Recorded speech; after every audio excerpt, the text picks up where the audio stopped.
Welcome to our first ever joint candidates forum brought to you by Abington Community Access and Media and the Abington News. I'm Rick Collins, the co-founder and editor of Abington News, and I will be serving as the co-host and moderator for this forum. Also with us is Kevin Tocci, the executive director of Abington Community Access and Media. And not only is he handling the technical production end of this, but he is our timekeeper and will be asking questions as well. Joining us are four of the candidates running for Abington Board of Selectmen. Current selectmen Ken Coyle and Jim Connolly have opted not to run for re-election, so there are two open seats on the board when you go to vote next Tuesday, June 23rd. I just want to say very quickly, before we meet the candidates, that this is a very important election. Abington, like pretty much every other community across the nation, is going to have tough decisions in coming years as we deal with the fallout from the COVID-19 pandemic. These decisions are going to affect our community's public health, our public safety, our educational systems, and a host of other community programs and services. These candidates are willing to volunteer their time to be a member of the Board of Selectmen and help make those tough decisions. So I encourage everybody to not only watch this forum in its entirety, but also to check out the conversations that Kevin Tocci has had with these candidates that are posted on Abington Community Access and Media's YouTube channel, as well as a series of weekly candidates questions we've done on abingtonnews.org. The better informed you are, the better choices you'll be able to make as a voter. And please go out and vote on Tuesday, June 23rd. We're going to meet our candidates coming up. Just a quick note on how this is going to work. Each candidate will have a 1-minute intro. We are then going to go through multiple rounds of questions, each candidate being asked the same question. They'll have 90 seconds to give a response. We'll try to do a lightning round at the end where we ask quick questions and get some abbreviated responses. And we will close at the end with a minute closing statement. So let's get right into this. To start us off with the first opening statement is Alex Bezanson. Thank you, Rick. Thank you, Kevin. My name is Alex Bezanson. I moved to Abington in 1987 when my son was 4 years old. Shortly after we moved to Abington, I got involved with youth sports as a coach. In the early 1990s, I was appointed to the Conservation Commission, where I served for over 20 years, and 15 of those years as chairman. In 2013, I was elected to the Abington Water Commission, and one of the first policies I brought forward was to waive the system development fees for senior, veteran, and low-income housing. In 2015, I successfully ran for the Board of Selectmen, and in 2018, when my term expired, I chose not to seek re-election because at the time I was a candidate for a state representative. I have decided to run again now because I think Abington is at a crucial crossroad with the new town manager, possible hiring a new police chief, and the development of Union Point. I feel the board needs someone with my experience to help guide us through these unique times. Thank you. Thank you, Alex. Next up is Bob Manning. Good evening, and thank you, Rick and Kevin, for this forum. My name is Robert Manning Jr. I was a former selectman in 2016 to 2019. Prior to that, I served on the Board of Health for 2 terms, the second term being the chairman for 3 years. Prior to that, I have been involved with the Abington St. Patrick's Day Parade as a parade marshal for over 20 years. I was involved in Boy Scouts, Cub Scouts, and Webelos in Abington, Troop 40 and Troop 41 for over 22 years. I was involved in the athletic programs, including, but mostly in the youth soccer program, which I served for 11 years, 3 years as a co-manager. I've tried to be involved in other aspects of volunteer work in the town.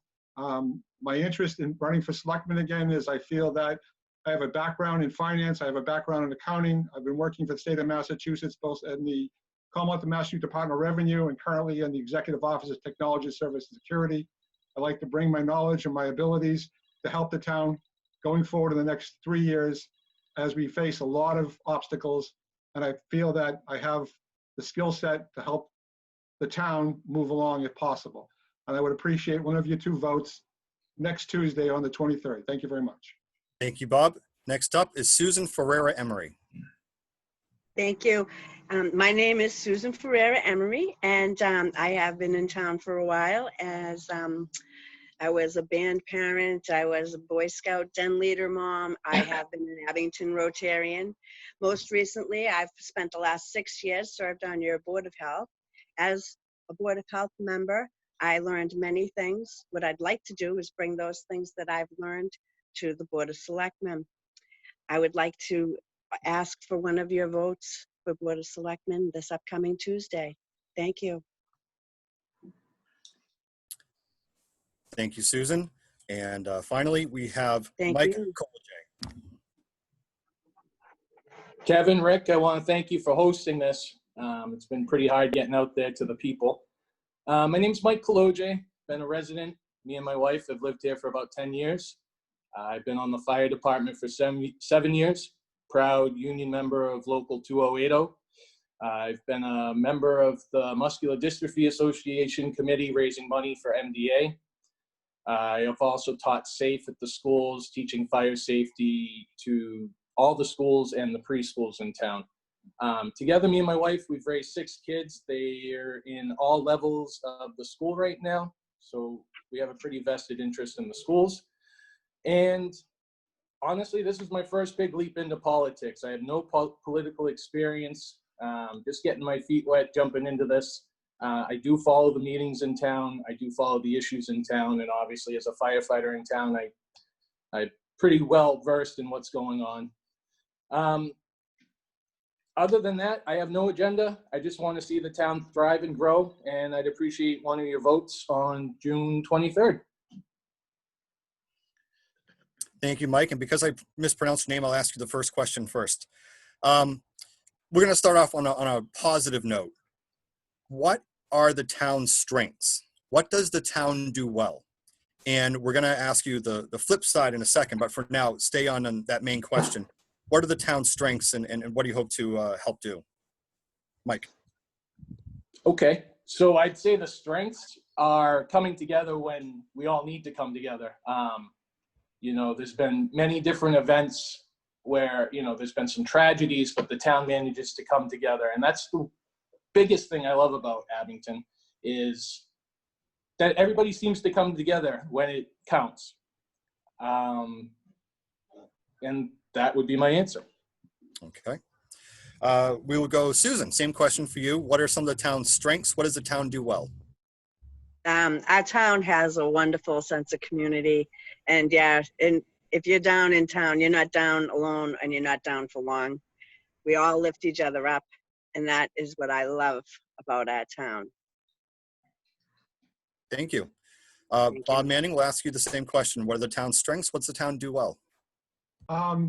Sense of community in the town is obvious just from the recent high school graduation system. I believe we did work hard to get a good school system up and running in the town. I believe the municipal services are trying their best to do what they can do to support the town. But most of all, like the brother candidates and sister candidates that mentioned, I believe this town is a community. And when this community needs everyone, we come together to support everybody. And Alex, same question. Well, I think the volunteerism in Abington is exceptional. We have numerous charities that have been started right here in our town. Some obviously due to sad circumstances, but they all do great work for our town and outside of our town. We have a lot of community activities with the Abington Celebrates Committee, which I and obviously we have a new school and a great school system. And I think Abington is an area desired by some people to move to. Thank you. Alex, right back to you. What are some of the weaknesses? Where do we have to do better as a town? Well, I think we definitely need to look at some of our departments. We need to support our highway department more. Every time we get a new building, it all falls on them to maintain it. I think we need more police officers, but I think that comes with, I I think we need to examine all the budgets and maybe reallocate some budgets in other departments. I think we've kind of been at a standstill for several years. And I'm very optimistic with the new town manager that he has some great new ideas and hopefully move the town forward. Thank you, Alex. Bob Manning, I'll ask you the same question. What are some of the areas where the town needs to do better? What are some of the weaknesses? We're beginning with the new town manager. We'll see as that grows with the selectmen merging together. I believe some of the things the town has to look at is water services. That's something that has been a longstanding issue at some point in times, and I believe it's not going to go away.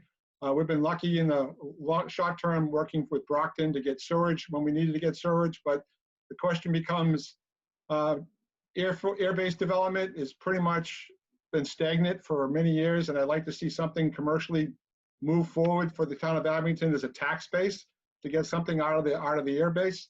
And like Alex mentioned, I believe that we do have to do some really deep dive on all of the budgets and all the budget items and make sure we're tapping the right places to make sure we have the right amount of money spectrumed and also qualified to expedite over the next couple of years. So I really think we have to look at the budgets going forward. Thank you.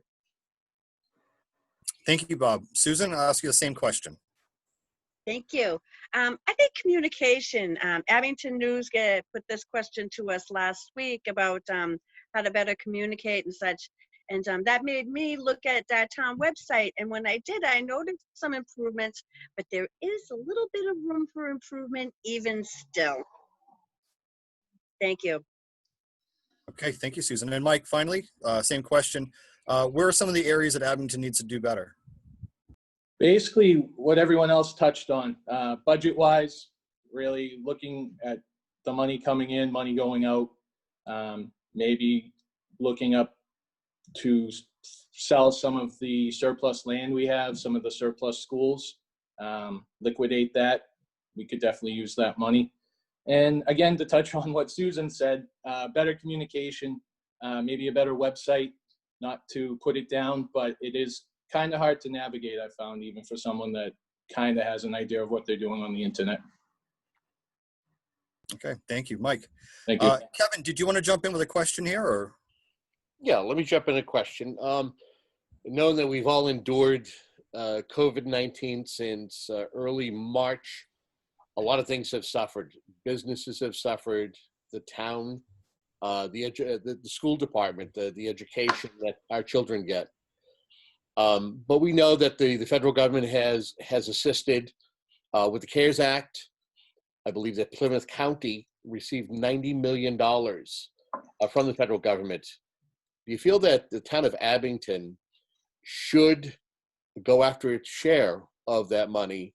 And where do you feel that money would be best served? Let's start with Bob. Yes, the town of Abington should go after their fair share of money.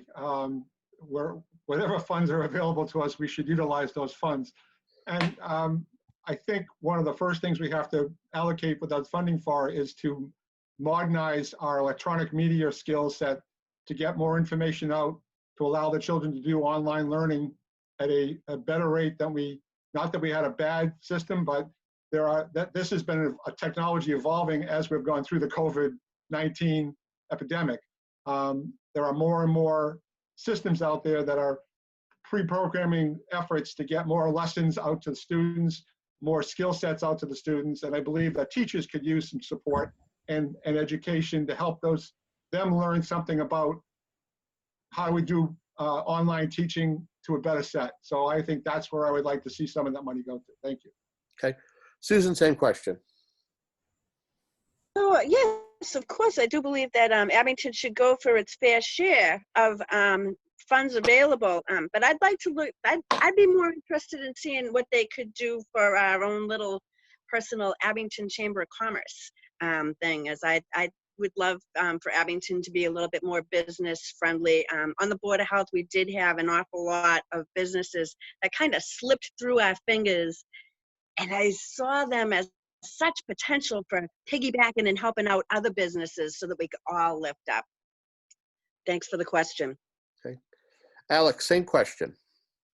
So there's several things I think we need to look at. And first of all, yes, Plymouth County got $90 million. Marshfield last week was handed a check for $1.3 million. I know Scott is working on compiling what our expenses have been so far due to COVID-19. And then the state also has more money that is available to Plymouth County towns. I think there was a total of about $225 million that was allocated by the federal government for Plymouth County.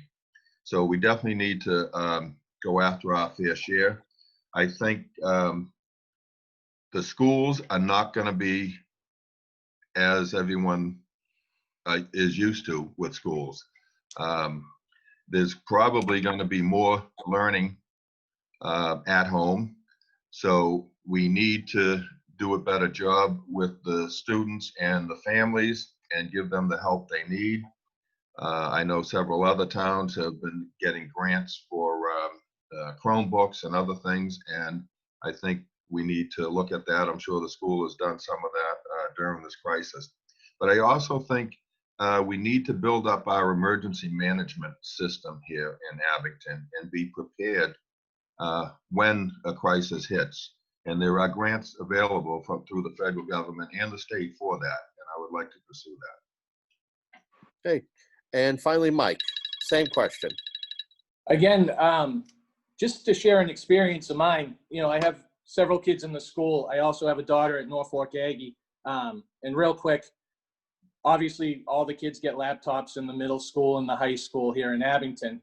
My daughter at the Aggie, they don't provide the laptops, but I was amazed at how quick Aggie was able to get up and running with an online program and, you know, Zoom classes and all that stuff. And it just, again, it's not a shot at Abington school system, but it did seem to take them a little bit longer when they actually have the laptops and had the equipment ready. So I'd like to see that money definitely go towards the schools. I'd like to see about it maybe going towards senior housing. We definitely need more of that.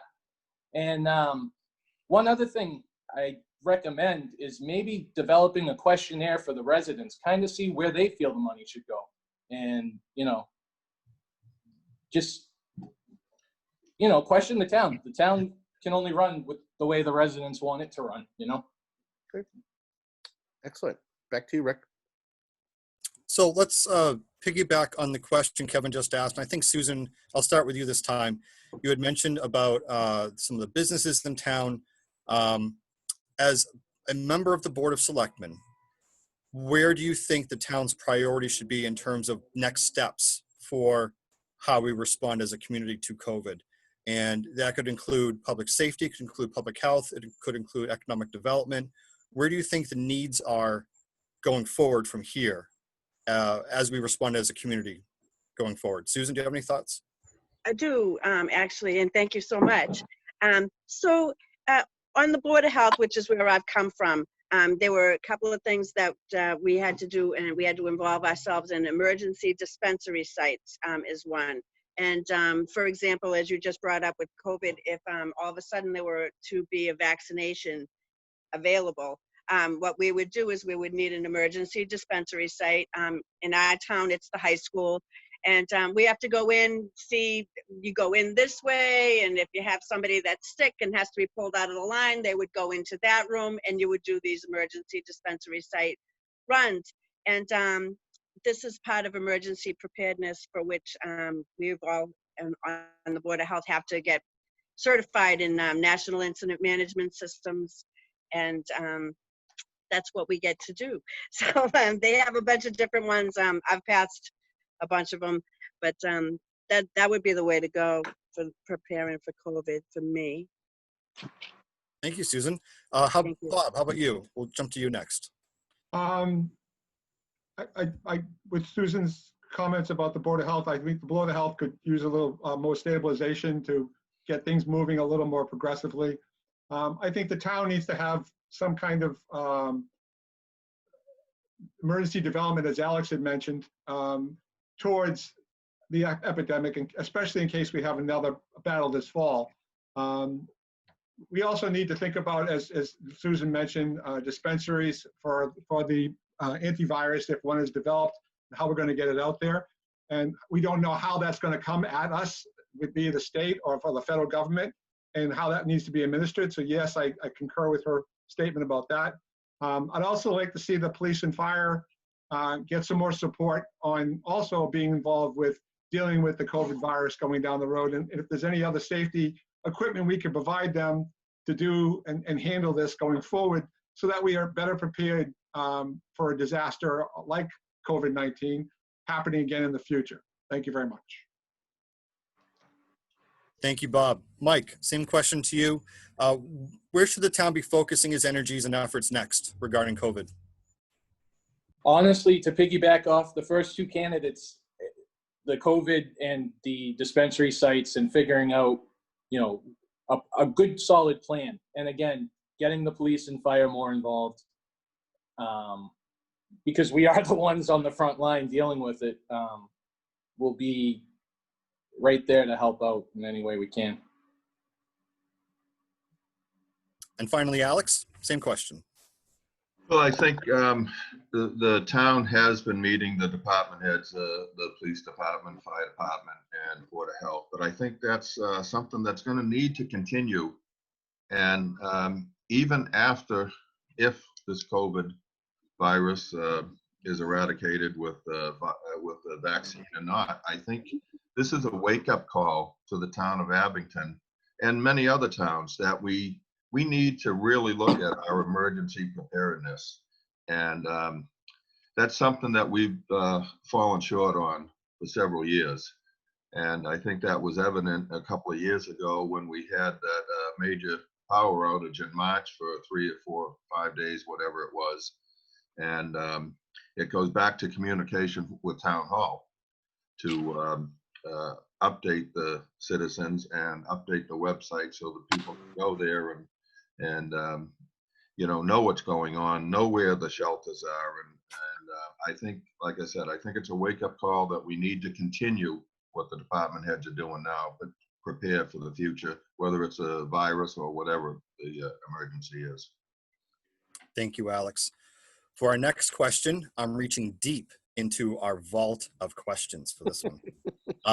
This was a question, similar question was asked when we were screening candidates for town manager. And so Scott Lambiase is already, our acting town manager has already answered this, and I think it's only fair that the new Board of Selectmen members answer the same question as well. So here it is. The Abington's commercial tax base is shrinking. Abington's residential tax base is growing. What that means is that more of the tax burden is being felt by residential property owners. So how would you, as a member of the Board of Selectmen, look to change that, specifically by increasing our commercial tax base? And I will start with Mike. Well, again, on the Naval Air Station, we have about 40 acres of commercial property. I really would like to see that used and make sure that these commercial properties are paying their fair share of taxes and not getting the tax breaks. If anyone should be getting tax breaks, it should be the residents.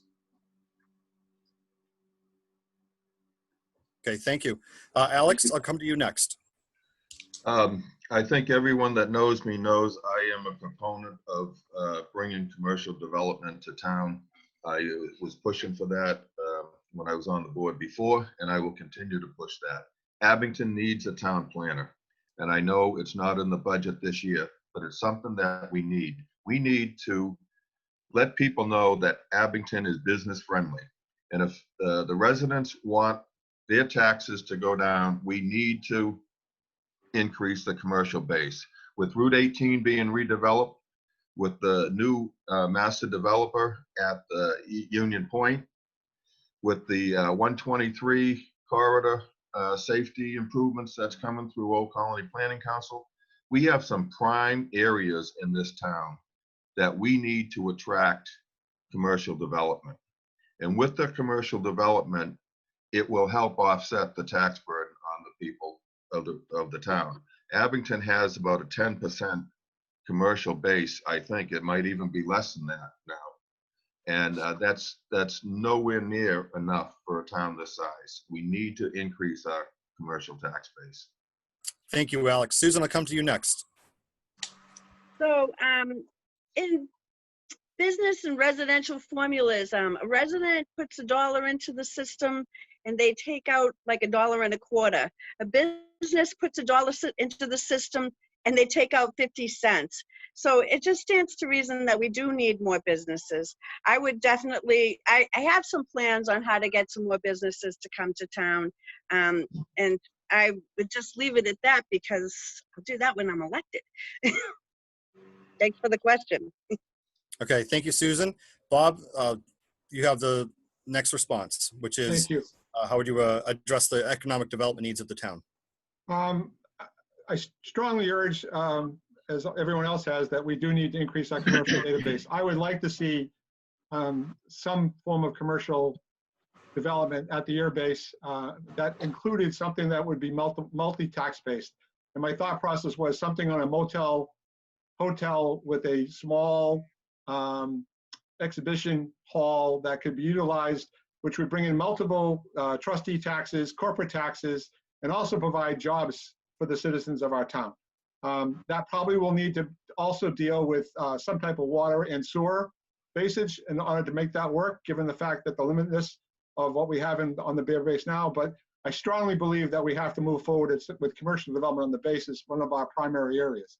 The widening of Route 18 has already opened up some commercial business in Weymouth. There's already development going on in Weymouth, right on Route 18, right by the bridge. There's a whole brand new complex going in there. So I strongly feel that as they widen Route 18, it's giving us more options to do some more development in our commercial areas and hopefully attract more business. The question becomes down really is, how do we attract business to come into this town without giving away everything that we have to offer?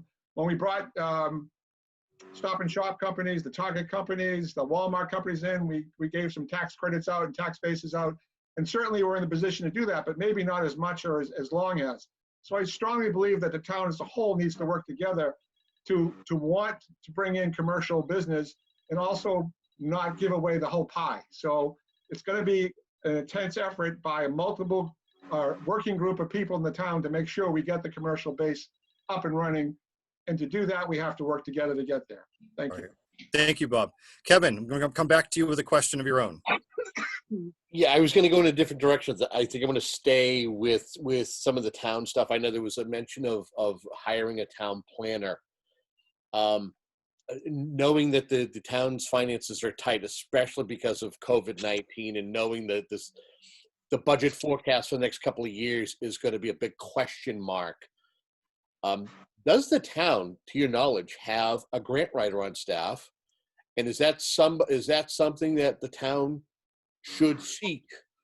Maybe it's somebody who can be an assistant town manager or somebody who is in one of the offices, whether they work in the assessor's office or planning. Give me your thoughts as to if a grant writer would be something the town should seek in the coming next year or two. Let's start with Susan.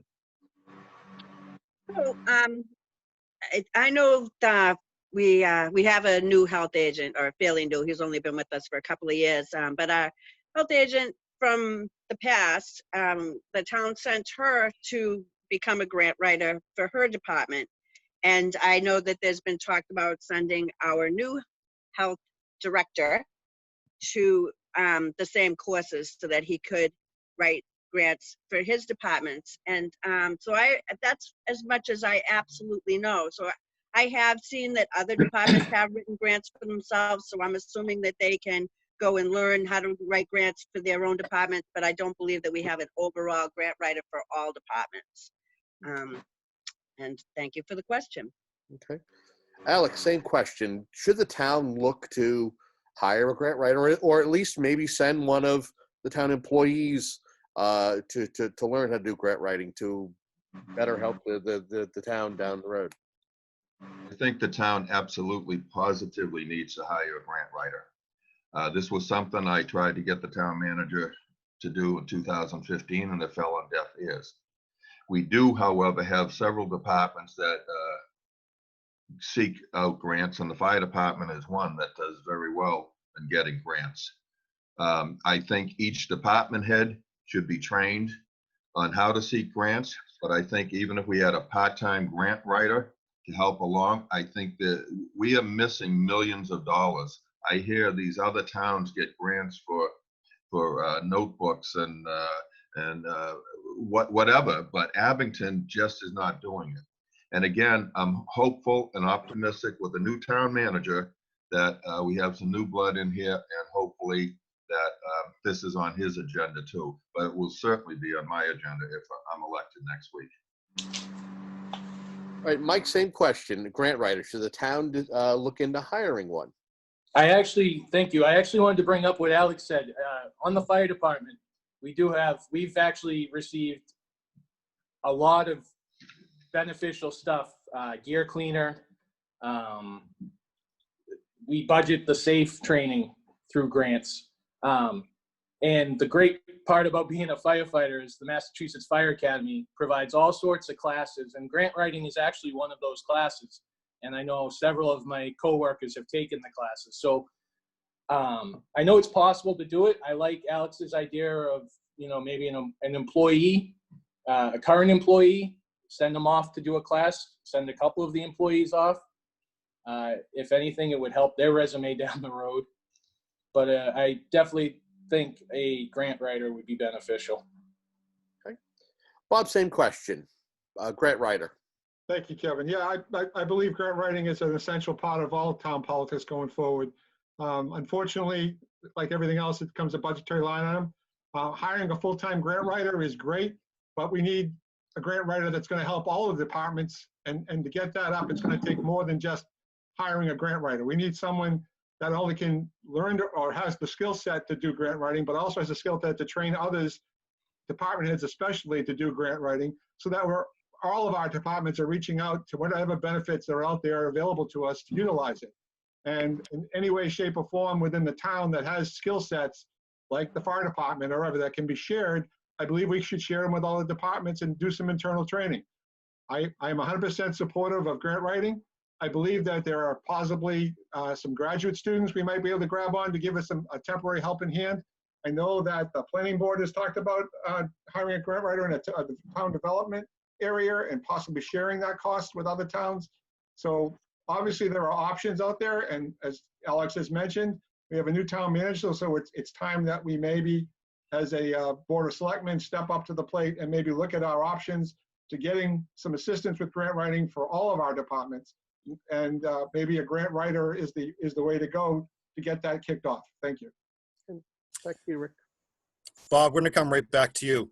Recently, a study committee came out with a recommendation for a new fire station off Glenowitz Way with a price tag of north of $30 million. What are your thoughts about what they recommended, and what should the next step be for the town? Mike, you get to go last on this one. Sorry, Mike. I think the Glenowitz Way project has certain limitations, and one of them is the coming and going during the school, coming and going on the property. There's some environmental issues with the property as far as access and egress and where we can get to and get from. I strongly will support the fire chief in whatever recommendation he would like to go forward with that. We were looking as a possibility site of the North School, which again has all other deficits and other lack of space was the primary one. So although the Glenowitz Way may offer a solution, I don't know if it's the best solution for the town. And I think it's important that we get it right this time.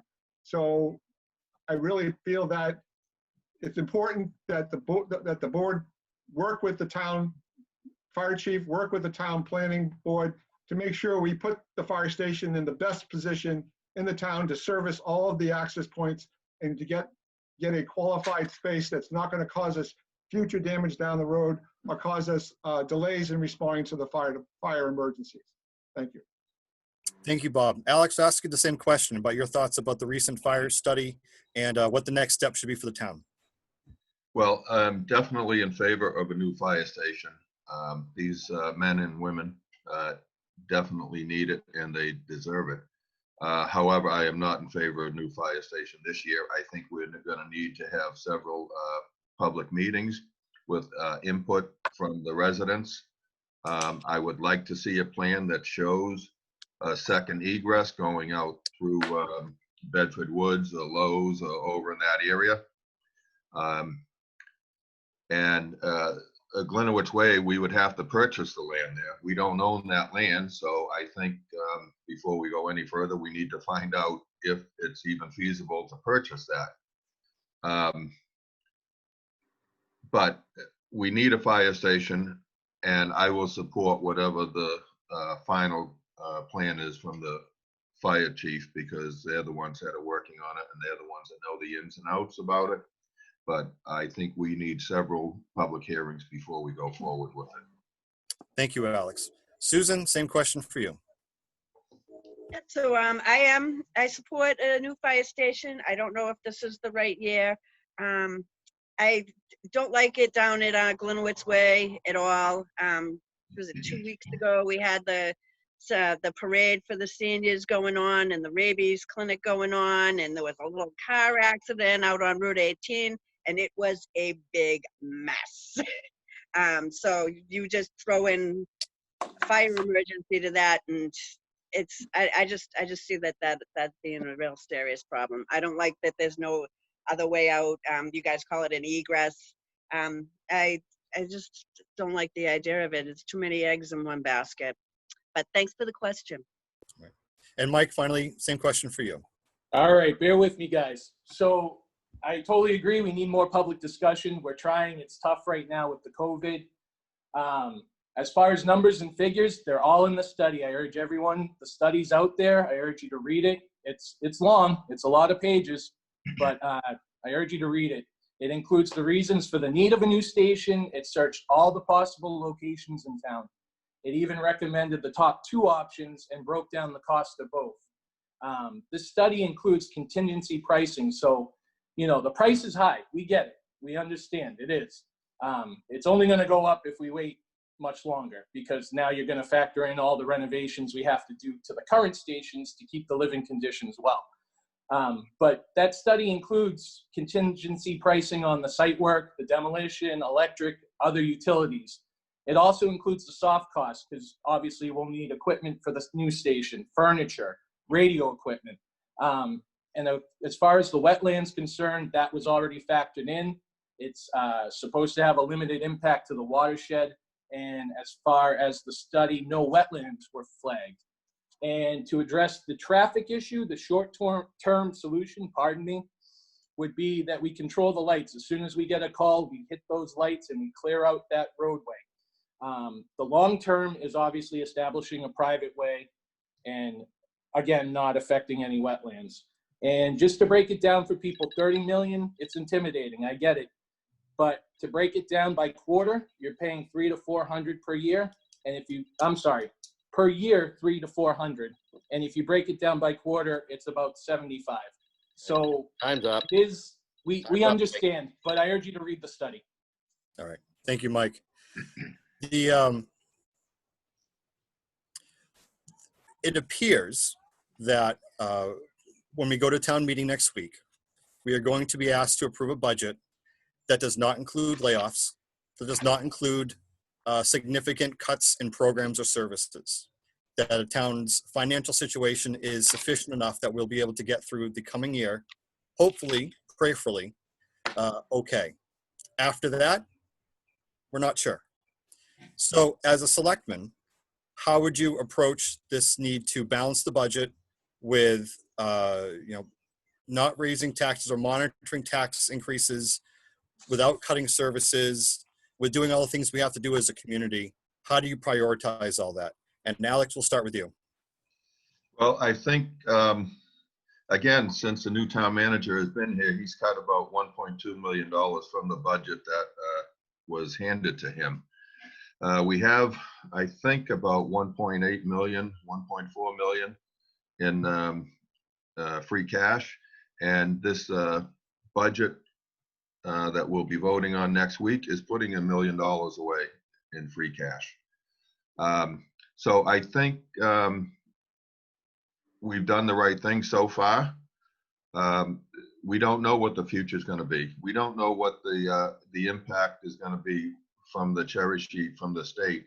We don't know what well, we do know what the impact has been from our meals tax and other taxes that we're not getting because of this. But I think for the next year, I think we're in good shape, and I think this gives us plenty of time to seek out the monies that we can get because of COVID from the state, federal, and county government.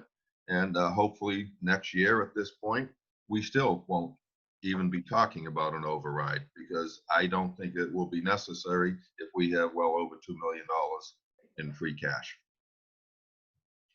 Alex, thank you. Mike, I'll ask you the same question. Again, I know the town manager's been doing great work trying to figure out the budget. You know, he got handed, you know, one of the worst times to start a new job, I'd say.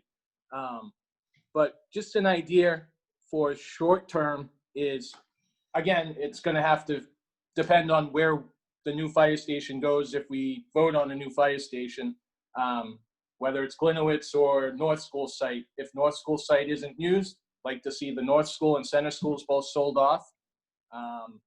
And, you know, long term, we'll see if we do get a new station, we'll see both those stations, Station 1, Station 2, sold off as well. And hopefully that will help.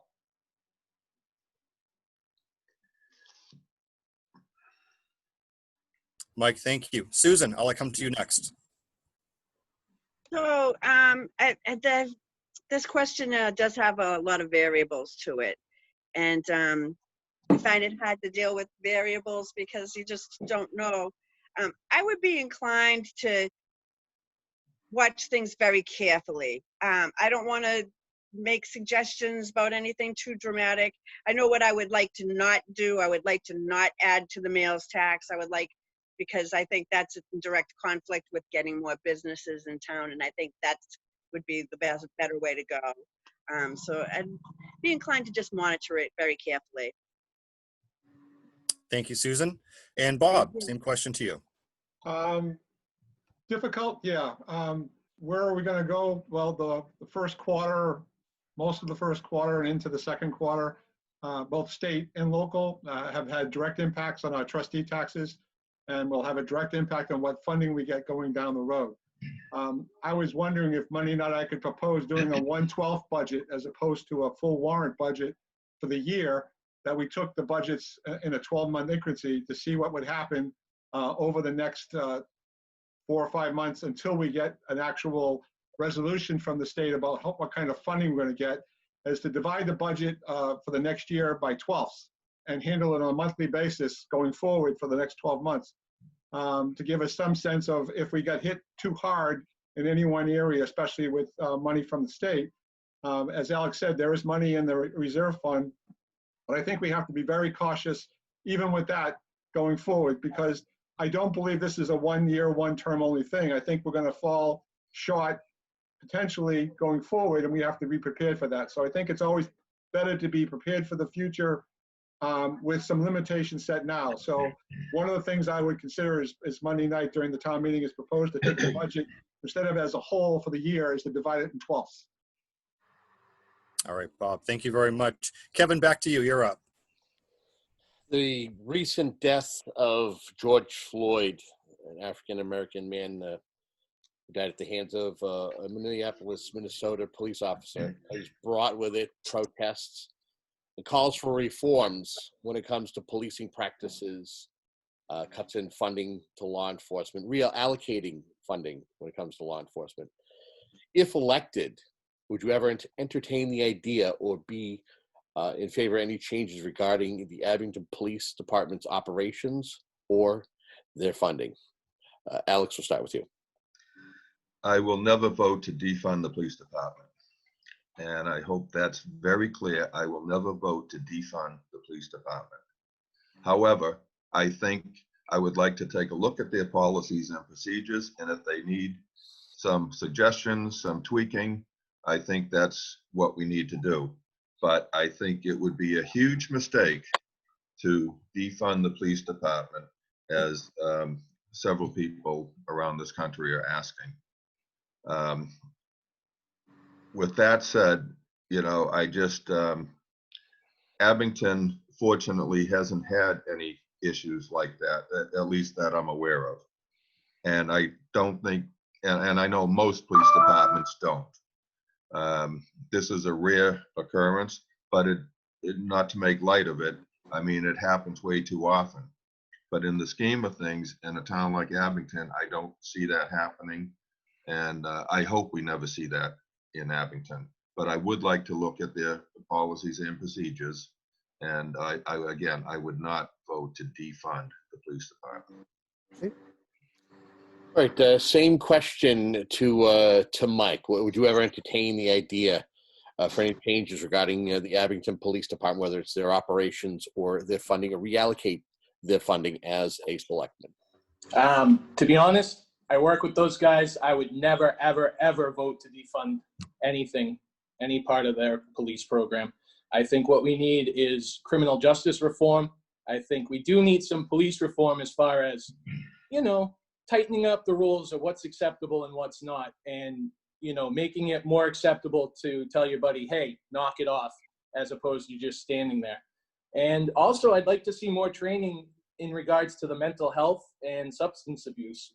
But again, we're lucky. We have a great little police department here in town. I've never had a bad experience. I haven't heard of many bad experiences. And I would never defund them. No. Same question to you, Bob. Would you ever consider any changes to the Abington Police Department's operations or reallocate any of their funding if you were a selectman? No, I believe the police department never should be not funded correctly and never should be have that funding touched. Policing is a tough enough position to be in as a whole, as like a fireman or anybody else. But the police department are our front face to the public. And I believe education, more education, as Mike has mentioned, for possibly mental health and drug abuse training, additional training is out there. But as far as unfunding the police department, no. As far as policy and procedure of the police department, I believe the hiring and firing of the police chief falls under the town manager, but I believe the Board of Selectmen have the right to make sure that the department is operating at the top level it can operate on. And if a committee could recommend changes, I would feel strongly at looking any potential change that would benefit the police department and make it more public and more adaptable to whatever the needs are of the public. But I don't believe in touching their funding. I believe the police department needs all the funding they can have, and that's where I stand. Thank you. Okay. Same question, Susan. So on the Board of Health, one of the roles is to volunteer and do the National Incident Management Systems. And one of the roles that they asked you to play, or they asked me to play, was a medical reserve or MRC. I was a non-medical reserve corps volunteer, and we got to do training with the recruited policemen, and we got to do de-escalation training, and it was done in Randolph before they came on. And so you're a difficult person, you're having a domestic issue, a lot of different scenarios. So I got to see firsthand how their de-escalating training goes. And it wasn't just for the Abington recruits that were coming on, it was for all the surrounding towns. So I've seen it firsthand, and I really had a strong appreciation for the training that they go through, and I would support more of that training as opposed to defunding anything. Thanks for the question.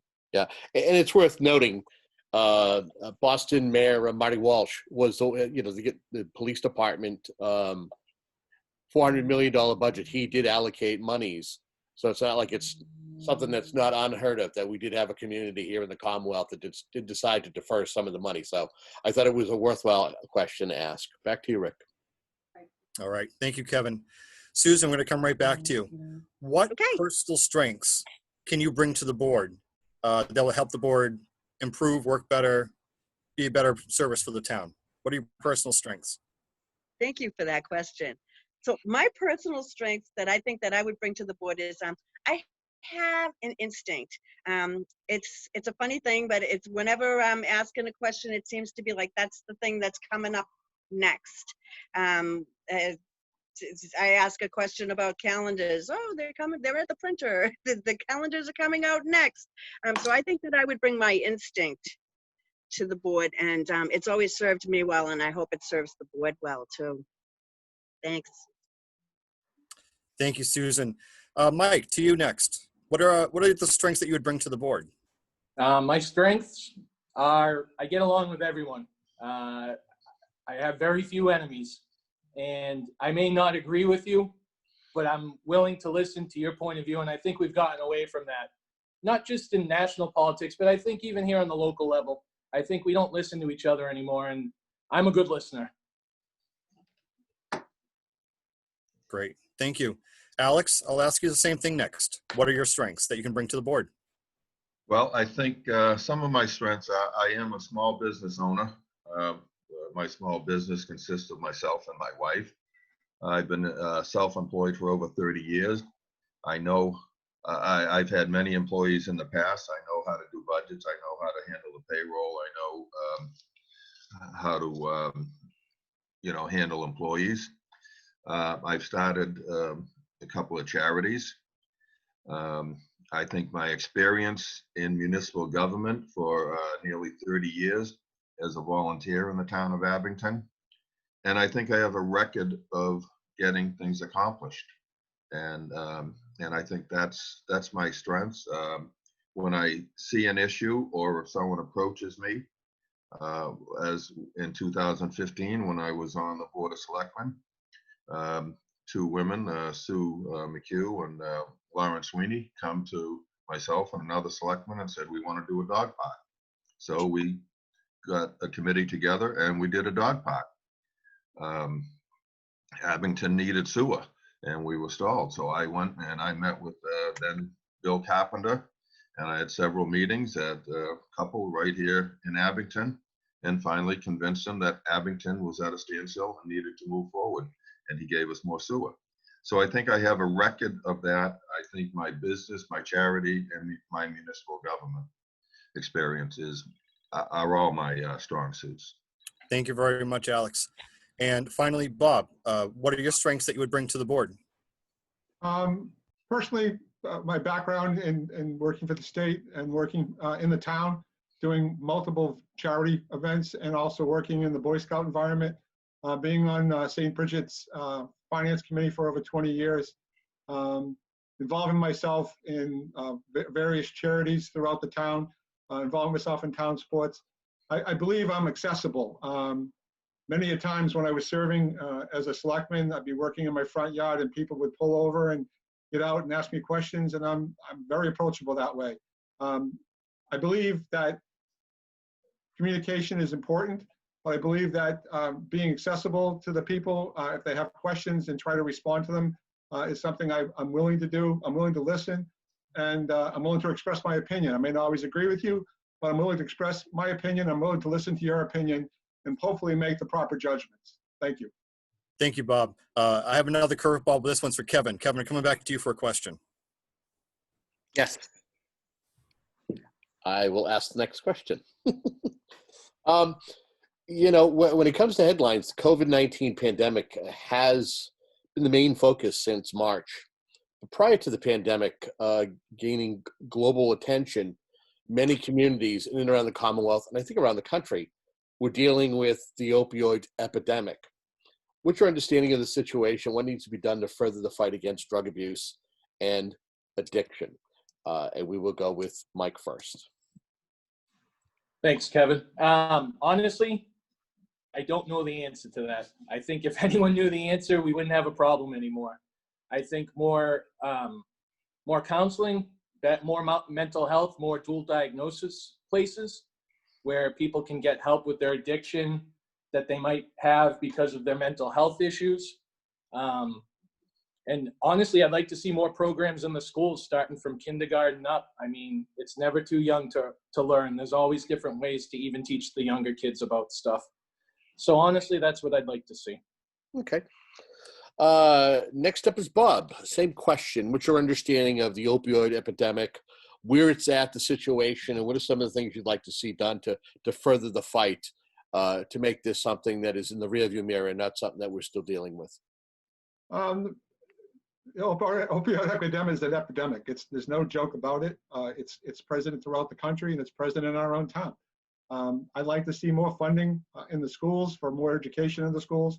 I'd like to see more funding in the police and fire department, just to give them more sense of education and more experience in how to handle it.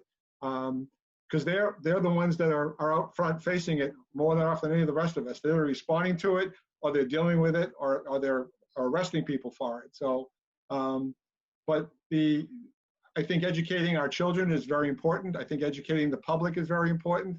I think keeping information in the public to let them know what's happening as far as the drug problems out there, as far as is concerned. I think it's very important that we make sure all of our community understands that this is not something that's just over there or in this street or over that neighborhood. It's everywhere. And we all have to deal with it. We just can't let it blow away. And so I think education is the #1 thing we can do. Thank you.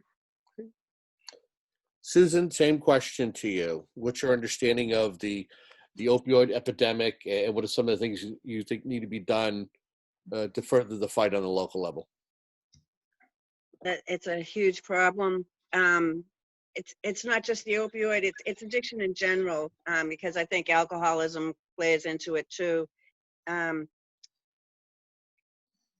answer might seem naive, but I think that the place to start would be by developing a child's self-esteem. I think young people with good self-esteem are less likely to damage themselves long term. If they have a great deal of self-esteem and love for themselves, then hopefully they won't want to hurt themselves.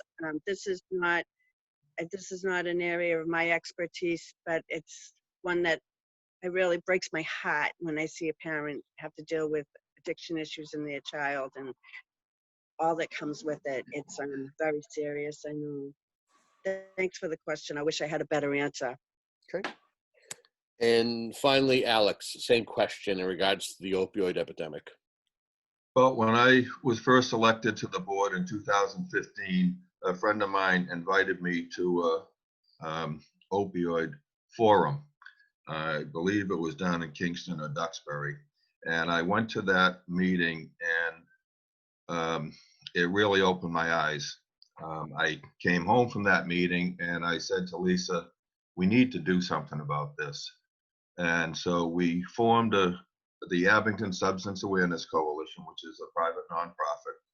And our mission is to bring early education to our students, because we firmly believe that if we are able to educate our kids, primarily we target the middle school, I think in the long term, better education will slow the addiction rate. And because of Abington Substance Awareness Coalition, I was able to receive a $50,000 grant a couple of years ago. And with some of that money, Lisa and I started the Boys and Girls Club after school program at the Folio, which started in February. And unfortunately, when school was shut down, that ended, but I'm assured that it will start up again through the Boys and Girls Club in the fall. But I think early education with the students is the key to helping the problem. Okay. Back to you, Rick. One of the issues or complaints that I hear about in town is traffic. Part of it is that Abington is growing as a community. Part of it is that Abington sits at a crossroads with a number of state highways coming through it. So we're almost a cut-through town in some ways. Do you have any ideas or thoughts on how the town can better manage traffic to make it more livable or improve quality of life for Abington residents? For instance, do we need a building moratorium, or are there other ways to handle it? I will come to Mike first. Thank you, Rick. Actually, in the department, we call Abington the vortex. It seems all roads lead to Abington. We see some things, and it's just, how does it end up in Abington? But to answer your question, I know the traffic's tough. I'm hoping once 18 is expanded and opens up, you know, the crossroads at 139 and 123 will move a little bit smoother, because now we're not trying to go down into smaller lanes and whatnot. I'd really have to research that a little bit more, though, to see what we could do to help relieve some of the traffic. Okay. Bob, how about you? Do you have some thoughts on this? Well, I think it's great that Route 18 widening occurred. I wish it had occurred all the way down to Middleborough, though. We had a promise back in, I think, the late 50s of the widening of Route 18 all the way down to Middleborough to the Rotary. That never has taken place, and it's taken this long to get it to 139. And I appreciate the fact that we're widening Route 18 to 139. I'm just afraid that the bottleneck after 139, getting to 123, is just going to be, and Trukey's Market being 1,000 feet down the road, might be an interesting intersection going forward. But it's not only that, what, you know, 123, 139, 58, all those routes, the state highways, fall under their guidance and maintenance also. So it's not only the streets and the traffic, it's the maintenance and the plowing and everything else to go with it. I believe during my tenure at the last Board of Selectmen, the Board of Selectmen were in conversation with Mass DOT and talking about plausible future road improvements. And I think there's a couple happening on various streets in the town. But I think traffic as a whole is going to be a problem, just because we seem to have this issue where we take a single family home, tear it down and make a duplex or a triplex, and we now have three cars or 6 cars, not 1 car. I don't think shutting down development in town is going to answer the question. I just think that the widening of Route 18, if at all possible, at least for the main drag of Route 18, the next steps and how we get the conversation to get it from 139 down all the way down to Middleborough would be the next plausible widening to help out. Time, Bob. Thank you. Sorry. Alex, I'll ask you the next question. Do you have any thoughts on traffic in Abington? Yes, I think obviously the Route 18 expansion is going to help some. And unfortunately, because of COVID, I think we're going to see more and more people working from home. And obviously, if anyone's been out, the traffic has been substantially less since the COVID started in March. And I think that's going to continue for some years to come. I do know some people that were working in an office and have been told that they will continue to work at home, or offices closer to their home on the South Shore and not traveling to Boston. So I think that will help somewhat. I'm not in favor of a building moratorium, but I do think that we need to take a look at some of the zoning bylaws and maybe tighten them up a little bit. I think we've been working well with the Old Colony Planning Council over the last few years. They're finally starting. They did the study on Chestnut and North Quincy Street, and that construction's finally starting. I know they're looking into Chestnut and Hancock Street, which needs some work. And they just completed a 123 corridor safety study. So I think with all those things and the widening of Route 18, and I think that'll help somewhat. Is that my time? Yeah, time. Susan, the same question. Thoughts on traffic in Abington? Can anything be done about it? What should we be looking at? So I don't know if anything can be done about it. We do have all of these roads, 58, 139. Also, the train intersects, I think, 7 times in Abington, various places. Although I think that train usage might ultimately be down because of the COVID experience, probably less likely to use the train, more likely to drive or work from home. So I'm not entirely sure that it's going to be such a big problem moving forward, but just stay off of Washington Street. That easy, huh? Thanks for the question. Kevin, do you have a final question before we jump into the lightning round? Yeah, I do have a final question. And the question would be, I'm going to go back to the budget, because knowing that there's a lot of uncertainty, especially when the school's opening, The Department of Elementary and Secondary Education is trying to put together a plan. I think the last plan I heard would be 1 teacher per 10 students. And, you know, I want to hear your concerns in regards to if we're moving into the new school year, the 2020-2021 school year, what does the town do to help the school system if it needs additional assistance, whether it's teachers or paraprofessionals? Is there funding to be able to assist to get through to the next fiscal year? We will start with Bob. This is a problem, and you know we were faced with it. We've dealt with it to the best of our ability. Is there improvements in the online education? I think schools going forward may or may not happen until next year. So I believe homeschooling will continue, depending on how the state and the federal government play this out. But having limited small classes of 10 when you have 23 or 28 students in a classroom is going to be very difficult unless our school system days are going to go for 10 or 12 hours a day. And I don't believe that's going to be possible. So how do we help our teachers, and how do we help our students get educated in the classroom as opposed to on a computer? Will be a difficult assignment, and will take a lot of planning, not just by the Board of Selectmen, but also by the schools and by the rest of the town, and also the parents. So I think this problem is not going to be an easy one to resolve. I don't have all of the answers, but I do believe funding, if any state funding is available to help us educate with better computer programs, that's something we should look into. Thank you. All right. Susan, same question. So, listening to what the powers that be were projecting for class sizes and such, and listening to the responses from the teachers' unions and such, was painfully obvious to me that they are very far apart. So I kind of think that this whole plan, as it stands now, really isn't anywhere near being finalized. They have to do some work on it. So I'm going to wait until they get something that they're a little bit closer on before I even venture. I have no kids in the school system. I have grandbabies, but they're not in Abington school systems. So I kind of leave that to the people that know about that. Thank you for the question. Okay.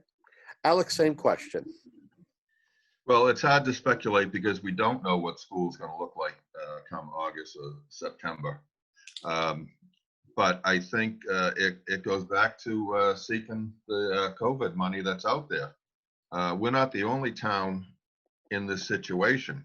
So the state and the federal government are going to have to make funds available if we need to do more Zoom classes like we're doing now, stuff like that. I think, like I said, we can't speculate. We don't know what's going to happen. We don't know what the funding's going to be. So it's going to be the best guess that our school department can come up with. And we're going to need to seek federal and state funding to help us along. And maybe some of the $90 million we have that Plymouth County has.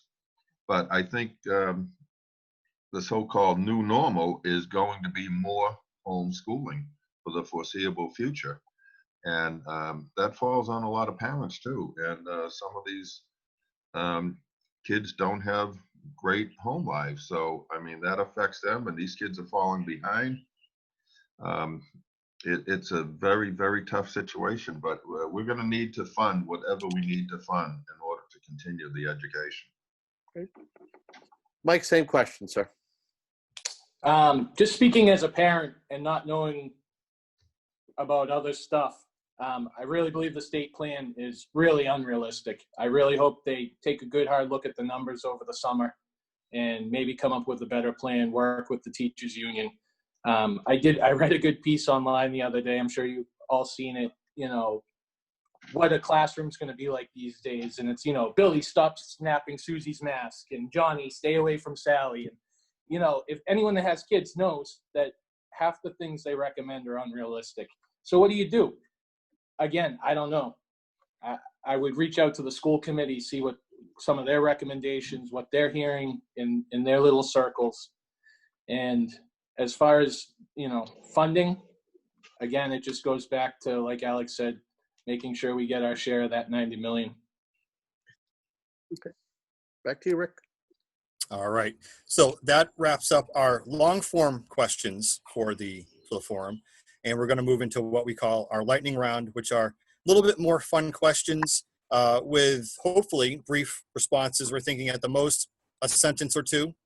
So we get a better sense of who you are, not just as a candidate, but also as a person. So the first question that I'll ask you is, with restaurants starting to open back up in Abington, where was the first place that you had to go now that the restrictions were relaxed, the first place that opened up, or where is the first place you want to go once you're able to? And we will start with Bob. I'm in no hurry to go to a restaurant. I'm a pretty good cook. I have 5 grills at home. I have a smoker. I haven't starved, so but I am looking forward to go to the Scarlet Oak Tavern at some point in time to get a steak. All right. Susan, to you. Well, I had to go out of town because my favorite in town. So I went to Echo right over the Weymouth line last weekend. It was a blast. Great. Thank you. Alex, same question for you.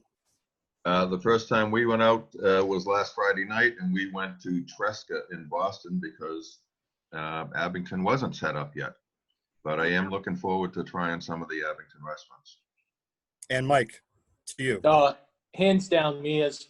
Can't beat a meal at Mia Vergaz's, and hopefully we get over there soon. All right, Kevin, you got one? Oh, I certainly do. I just want to kind of what Rick had said in regards to the fun of the lightning round is to try to get candidates to at least be minimal with their answers, whether it's yes or no or 1 to 2 sentences. So far, you guys are doing good. Let's see how you do with this.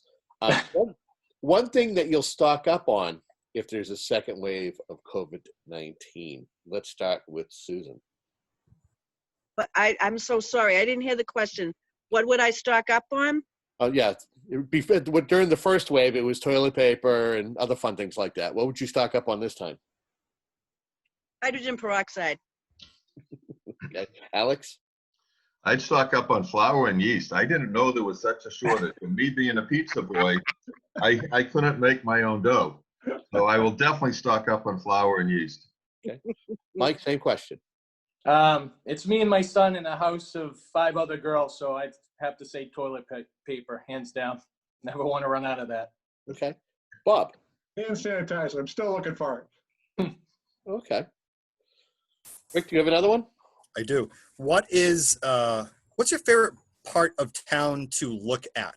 What's the most picturesque corner of town, or what's the part that when you drive by, you go, wow, town looks pretty nice today? Do you have a part of that?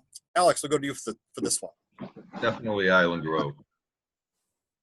All right. Susan, to you. So, I like to go behind the Frollo at sunrise. Okay. Bob, same question for you. Island Grove. Wishing I had the kids out fishing. Okay. And Mike, were you able to hear the question? I was. I'm sorry. I'm trying to find a charger for my phone. Island Grove, absolutely. Love fishing. Love going swimming there. It's just a great place. Thank you. Kevin. Okay. One thing the town needs more of, and you can have 1 to 2 sentences, but just that. We'll start with Alex. Wow. That's a tough one. We're a pretty good town. We have a lot of celebrations, and maybe some more Abington Celebrate events. They do 3 a year, maybe do a couple more. Okay. Mike, same question. I'd like to see more programs for the kids. You keep them busy, especially during the summertime. I know Alex has started the Boys and Girls Club, brought it here to town. Once we can finally do it, be great to see. Bob, same question. Like Alex is celebrating. I'd like to see them do more events. I think those events have been very successful, and I'd like to see it continue. Susan. Creative, innovative business. All right. You have any more, Rick? I'm going to steal one more from you, Kevin. Okay. I just lost it. So, Kevin, bail me out here. Hold on. Do you have something you can jump in with quickly? Yeah. Does the town and its officials effectively communicate with the residents? Mike? I think they're trying. I think they're making a conscious effort to be better about it. You know, Jim Conley set up the coffee and, you know, coffee with your candidate type of thing back when we could actually meet with people. I'd like to see more stuff like that. Bob? Yeah, the town is trying to do a better job communicating. I think we can do a better job communicating, both in town offices and the departments. So I'd like to see that continue. Alex? I don't think the town is doing enough, and that has been an issue of mine for several years. I think we need to increase our social media and our website and more communication from town hall to the people. And lastly, Susan. No. Super simple. That's good That was communication. lightning Simple fast. communication. I said no. No, they don't.